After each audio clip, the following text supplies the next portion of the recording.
ఇప్పటికే ఎప్పుడో 2 కార్లు మారుస్తారు, 2-3 కార్లు మారుస్తాయి.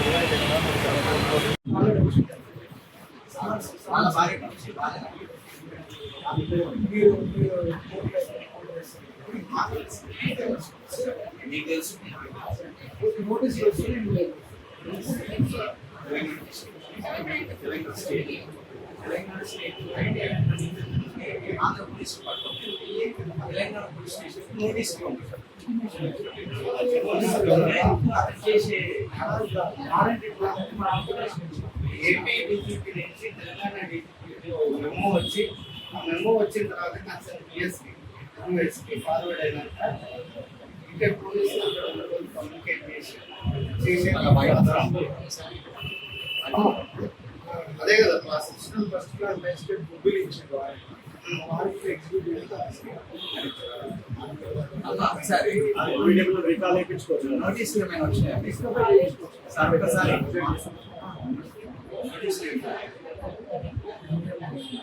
ఒకసారి ఒక బుబ్బులి కోర్టు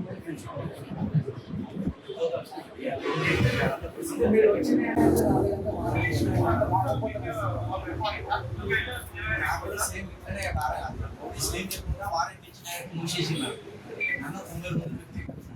అది సాధ్యమే,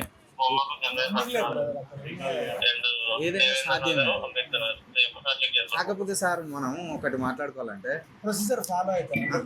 సరే మిమ్మల్ని తప్పు పడతలేము, కానీ మనం తెలంగాణ వాళ్ళగా మాట్లాడతాము. ఒకడేమో అయ్యే జాగిరని, ఒకడేమో ఇడుపు కాగితమే తెలియదండి.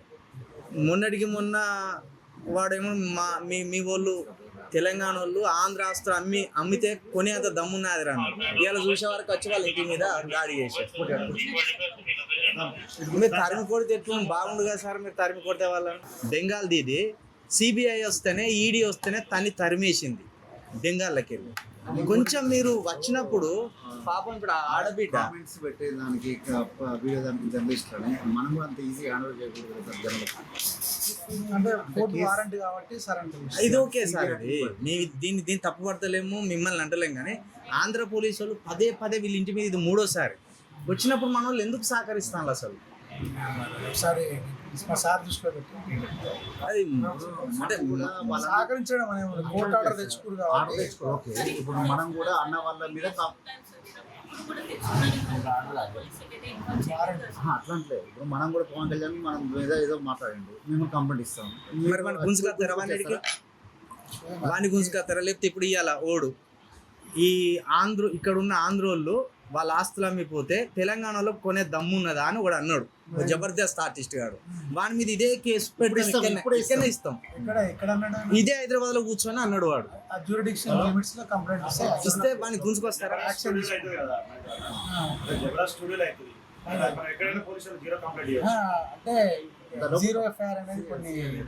ఎందుకంటే మీ దృష్టికి తీసుకెళ్తాను, నోటీసులో పెట్టుకోండి సార్. మీరు తీసుకెళ్ళేటప్పుడు మీరే ఉన్నారు కదా, ఇంటిమేషన్ ఇచ్చారా?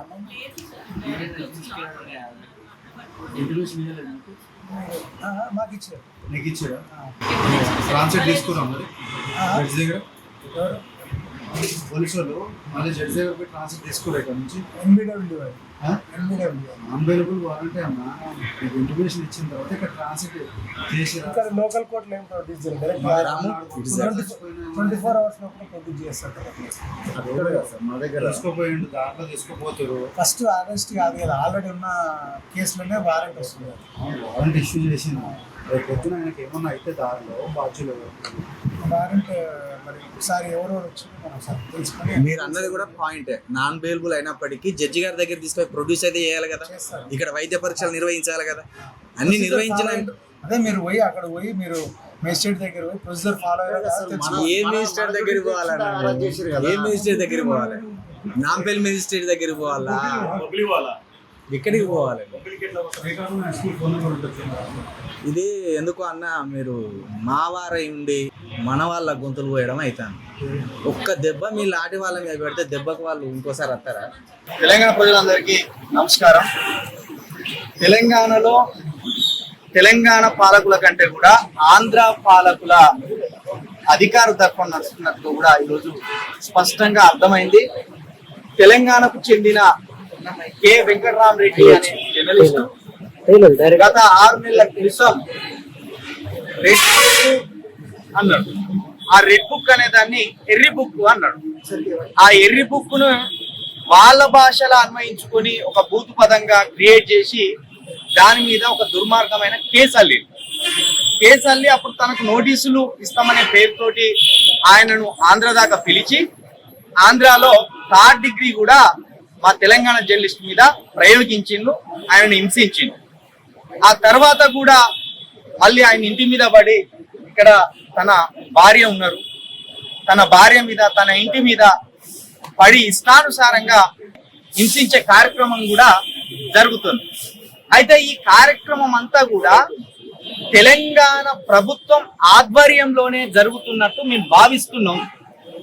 ఎందుకంటే ఇక్కడ ప్రభుత్వానికి తెలియకుండా, ఇక్కడ పోలీసులకు తెలియకుండా ఆంధ్ర పోలీసులు చొరబడి ఒక తెలంగాణ జర్నలిస్టు మీద ఇంత దాష్టికం ప్రయోగించడం అనేది ఖచ్చితంగా ఇక్కడి ప్రభుత్వం అసమర్థతగానే మేము తెలంగాణ రక్షణ సేన ద్వారా దీన్ని చెప్పదలుచుకున్నాం. అదే విధంగా ఒక ఈ జర్నలిస్టులనే కాదు, ఇక్కడ ఉన్న తెలంగాణ జర్నలిస్టులందరినీ కూడా ఈ ఆంధ్ర పోలీసుల చేత అరెస్టులు చేయించడం, వాళ్ళ మీద దాడులు చేయించడం కూడా కొంతకాలంగా జరుగుతున్నది. మేము ఒక్కటే చెప్పదలుచుకున్నాం, మొన్న వాడెవడో వచ్చి యాక్టర్ గాడు ఇది మీ అయ్య జాగిరా అని మమ్మల్ని ప్రశ్నించాడు. మా తాతల జాగిరు మా అయ్యల జాగిరిని పట్టుకొని మీ అయ్యల జాగిరా అని ప్రశ్నించాడు.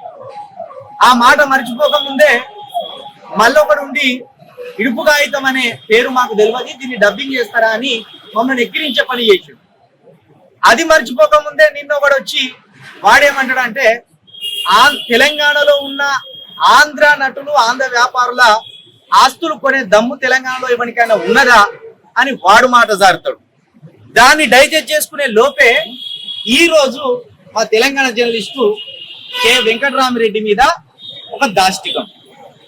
మరి ఇట్లా ఆంధ్రోళ్ళు ముక్కుమ్మడిగా తెలంగాణ ప్రజల మీద, తెలంగాణ సంస్కృతి మీద, తెలంగాణ జర్నలిస్టుల మీద, తెలంగాణ ప్రజల మీద దాడులు చేస్తుంటే ఈ తెలంగాణ ప్రభుత్వం ఏం చేస్తున్నది?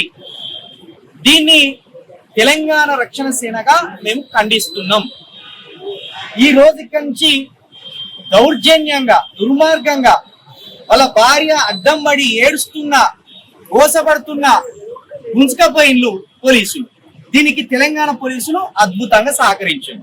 మరి ఇప్పుడు తీసుకపోయే రూట్ లోనే ఎక్కడన్నా మా వెంకటరామరెడ్డిని చంపేస్తారా? ఒక చిన్న జర్నలిస్టు మీద అంత భయపడవలసిన అవసరం ఆంధ్ర ప్రభుత్వానికి ఉన్నదా? మరి ఇప్పుడు ఆ జర్నలిస్టులు ఎక్కడికి తరలించారు? ఓ నోటీస్ ఇవ్వలేదు, ఓ సమాచారం ఇవ్వలేదు, నాన్ బెయిలబుల్ కేసు అని చెప్పి ఓ నోటీస్ ఇచ్చి పట్టుకొని వెళ్ళిపోయింది. కాబట్టి ఆ జర్నలిస్ట్ కి ఏం జరిగినా, ఈ కుటుంబానికి ఏం జరిగినా ఇక్కడ ఉన్న రేవంత్ రెడ్డి గారి ప్రభుత్వం బాధ్యత వహించాలి. అక్కడ ఆంధ్రాలో ఉన్న చంద్రబాబు నాయుడు గారి ప్రభుత్వం కూడా బాధ్యత వహించవలసి ఉంటది. అదే విధంగా ఇక్కడ ఉన్న డీజీపీ గారు కూడా దీన్ని బాధ్యత వహించాలి. దీన్ని చాలా వెరీ సీరియస్ గా తెలంగాణ రక్షణ సేన పార్టీ తీసుకుంటది. మా పార్టీ ఈ కుటుంబం కోసం కావచ్చు, తెలంగాణ ప్రజల కోసం కావచ్చు తప్పకుండా పనిచేస్తాం, వాళ్ళకు రక్షణగా ఉంటామని మరొకసారి తెలియజేస్తూ జై తెలంగాణ.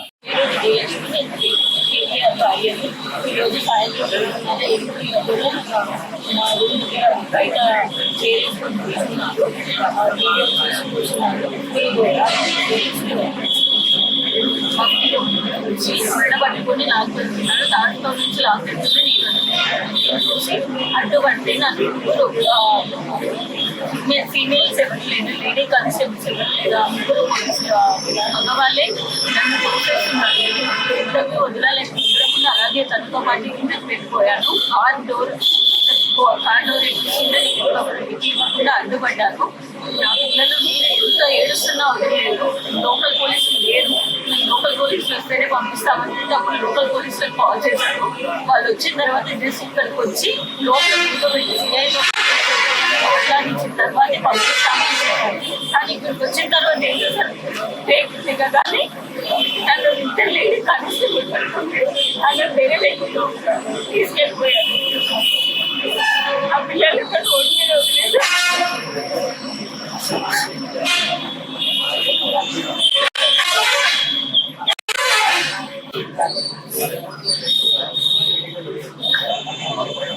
అక్కడ అక్కడికి తీసుకెళ్ళి ఏం చేస్తారో అర్థమవ్వట్లే. లాకర్కి ఎట్లాంటివి ఏమైనా చేస్తే నా పరిస్థితి, ఆ పరిస్థితి నా పిల్లల పరిస్థితి ఏం చేస్తారు? నేను బాధ్యత ఎవరు వహిస్తారు? చంద్రబాబు నాయుడు రేవంత్ రెడ్డి ఎవరు వహిస్తారు?